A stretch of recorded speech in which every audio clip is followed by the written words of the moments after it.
श्री राम जय जय राम, श्री राम जय जय राम, श्री राम जय जय राम। आइए श्री रामचरितमानस से आगे की ओर बढ़ते हैं। सवेरा होते ही सब लोग जागे तो बड़ा शोर मचा कि श्री रघुनाथ जी चले गए। कहीं रथ का खोज नहीं पाते, सब हा राम पुकारते हुए चारों ओर दौड़ रहे हैं, मानो समुद्र में जहाज डूब गया हो, जिससे व्यापारियों का समुदाय बहुत ही व्याकुल हो उठा हो। वे एक दूसरे को उपदेश देते हैं कि श्री रामचंद्र जी ने हम लोगों को क्लेश होगा यह जानकर छोड़ दिया है। वे लोग अपनी निंदा करते हैं और मछलियों की सराहना करते हैं, कहते हैं श्री रामचंद्र जी के बिना हमारे जीने को धिक्कार है। विधाता ने यदि प्यारे का वियोग ही रचा तो फिर उसने मांगने पर मृत्यु क्यों नहीं दी। इस प्रकार बहुत से विलाप करते हुए वे संताप से भरे हुए अयोध्या जी में आए। उन लोगों के विषम वियोग की दशा का वर्णन नहीं किया जा सकता। 14 साल की अवधि की आशा से ही वे प्राणों को रख रहे हैं। सब स्त्री पुरुष श्री रामचंद्र जी के दर्शन के लिए नियम और व्रत करने लगे और ऐसे दुखी हो गए जैसे चकवा चकवी और कमल सूर्य के बिना दीन हो जाते हैं। सीता जी और मंत्री सहित दोनों भाई श्रृंगवेरपुर में जा पहुँचे। वहाँ गंगा जी को देखकर श्री राम जी रथ से उतर पड़े और बड़े हर्ष के साथ उन्होंने दंडवत की। लक्ष्मण जी, सुमंत्र और सीता जी ने भी प्रणाम किया। सबके साथ श्री रामचंद्र जी ने सुख पाया। गंगा जी समस्त आनंद मंगलों की मूल है। वे सब सुखों की करने वाली और सब पीड़ाओं की हरने वाली है, पीड़ाओं को हरने वाली है। अनेक कथा प्रसंग कहते हुए श्री राम जी गंगा जी की तरंगों को देख रहे हैं। उन्होंने मंत्री को, छोटे भाई लक्ष्मण को और प्रिया सीता जी को देवनदी गंगा जी की बड़ी महिमा सुनाई। इसके बाद सबने स्नान किया, जिससे मार्ग का सारा श्रम थकावट दूर हो गया और पवित्र जल पीते ही मन प्रसन्न हो गया। जिनके सिमरन मात्र से बार बार जन्मने और मरने का महान श्रम मिट जाता है, उनको श्रम होना यह केवल लौकिक व्यवहार नरलीला है। शुद्ध प्रकृति जन्य त्रिगुणों से रहित मायातीत दिव्य मंगल विग्रह सच्चिदानंद कंद स्वरूप सूर्य कुल के ध्वजा रूप भगवान श्री रामचंद्र जी मनुष्यों के द्वारा सदृश ऐसे चरित्र करते हैं जो संसार रूपी समुद्र के पार उतरने के लिए पुल के समान है। जब निषादराज हुए ने यह खबर पाई तब आनंदित होकर उसने अपने प्रियजनों और भाई बंधुओं को बुला लिया और भेंट देने के लिए फल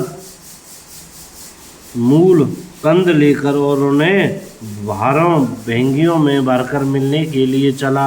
उसके हृदय में हर्ष का पार नहीं था। दंडवत करके भेंट सामने रखकर वह अत्यंत प्रेम से प्रभु को देखने लगा। श्री रघुनाथ जी ने स्वाभाविक स्नेह के वश होकर उसे अपने पास बैठाकर कुशल पूछी। निषाद राज ने उत्तर दिया, हे नाथ, आपके चरण कमल के दर्शन से ही कुशल है। आपके चरणाबिंदों के दर्शन आज मैं भाग्यवान पुरुषों की गिनती में आ गया। हे देव, यह पृथ्वी, धन और घर सब आपका है। मैं तो परिवार सहित आपका नीच सेवक हूँ। अब कृपा करके श्रृंगवेरपुर में पधारिए और इस दास की प्रतिष्ठा बढ़ाइए, जिससे सब लोग मेरे भाग्य की बड़ाई करें। श्री रामचंद्र जी ने कहा, हे सुजान सखा, तुमने जो कुछ कहा सब सत्य है, परंतु पिताजी ने मुझको और ही आज्ञा दी है। उनके अनुसार मुझे 14 वर्ष तक मुनियों का व्रत और वेश धारण कर मुनियों के योग्य आहार करते हुए वन में ही बसना है। गांव के भीतर निवास करना उचित नहीं है। यह सुनकर गुहे को बड़ा दुख हुआ। श्री राम जी, लक्ष्मण जी और सीता जी के रूप को देखकर गांव के स्त्री पुरुष प्रेम के साथ चर्चा करते हैं। कोई कहती है, हे सखी, कहो तो वे माता पिता कैसे हैं जिन्होंने ऐसे सुंदर सुकुमार बालकों को वन में भेज दिया है। कोई कहते हैं राजा ने अच्छा ही किया, इसी बहाने हमें भी ब्रह्मा ने नेत्रों का लाभ दिया। तब निषाद राज ने हृदय में अनुमान किया तो अशोक के पेड़ को उनके ठहरने के लिए मनोहर समझा। उसने श्री रघुनाथ जी को ले जाकर वह स्थान दिखाया। श्री रामचंद्र जी ने देखकर कहा कि सब प्रकार से सुंदर है। पूर्ववासी लोग जो हार वंदना करके अपने अपने घर लौटे और श्री रामचंद्र जी संध्या करने पधारे हुए ने इसी बीच कुश और कोमल पत्तों की कोमल और साथरी सजाकर बिछा दी और पवित्र मीठे और कोमल देख कर दोनों में भर भर कर फल मूल और पानी रख दिया, अथवा अपने हाथ से फल मूल दोनों में भर भर कर रख दिए। सीता जी, सुमंत्र जी और भाई लक्ष्मण जी सहित कंद मूल फल खाकर रघुकुल मणि श्री रामचंद्र जी लेट गए। भाई लक्ष्मण जी उनके पैर दबाने लगे। फिर प्रभु श्री रामचंद्र जी को सोते जानकर लक्ष्मण जी उठे और कोमल वाणी से मंत्री सुमंत्र जी को सोने के लिए कहकर वहां से कुछ दूर पर धनुष बाण से सजकर वीरासन से बैठकर जागने पहरा देने लगे।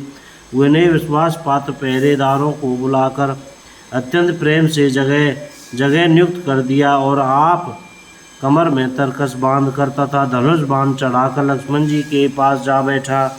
प्रभु को जमीन पर सोते देखकर प्रेमवश निषाद राज के हृदय में विषाद हो आया। उसका शरीर पुलकित हो गया, नेत्रों से प्रेमाश्रुओं का जल बहने लगा। वह प्रेम सहित लक्ष्मण जी से वचन कहने लगा, महाराज दशरथ जी का महल तो स्वभाव से ही सुंदर है। इंद्र भवन भी जिसकी समानता नहीं पा सकता।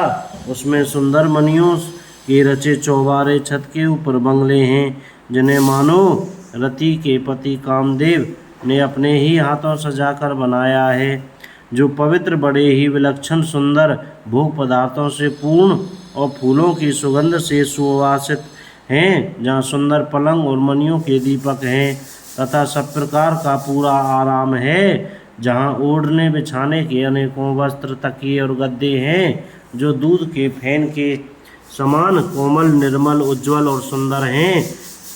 वहाँ उन चौबारों में श्री सीता जी श्री रामचंद्र जी रात को सोया करते थे और अपनी शोभा से रति और कामदेव के गर्भ को हरण करते थे।